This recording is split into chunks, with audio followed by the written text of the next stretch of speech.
What's up, YouTube? This is the 82 and 0 podcast. So, today we're going to start a new series talking about NBA players who passed on during their playing career. Now, today I'm talking about Malik Sealy. Now, many people may not remember him because he wasn't a star player.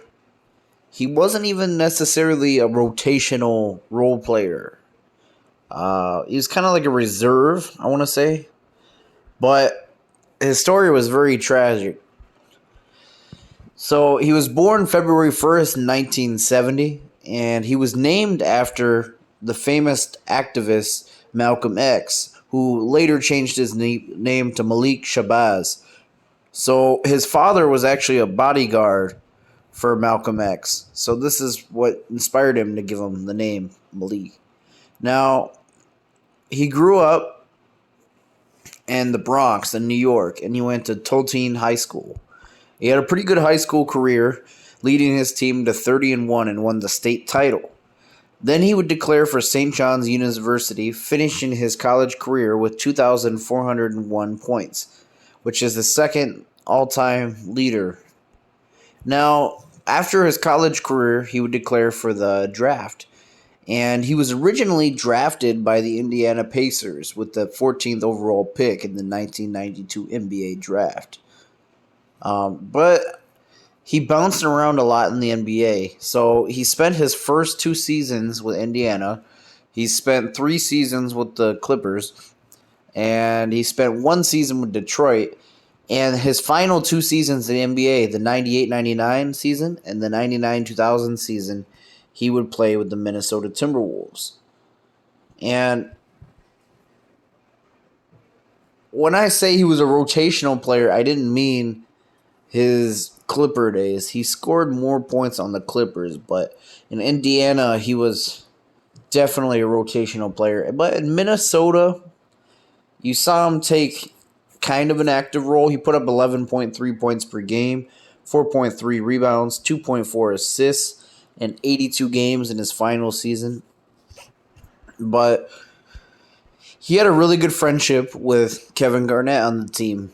And Malik Sealy was quite active in his short life as far as getting a niche into things. Like, he had a clothing line called Malik Sealy XXL. It was a short-lived clothing line. And he also had an aspiring acting career. He had a major role in the 1996 motion picture Eddie. And he would make guest appearances in shows throughout the 90s.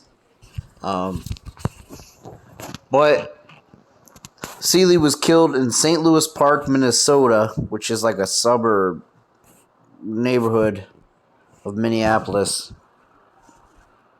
And it was May 20th, 2000. He was driving home from Kevin Garnett's birthday in downtown Minneapolis when he was driving his utility truck, his utility vehicle, I should say.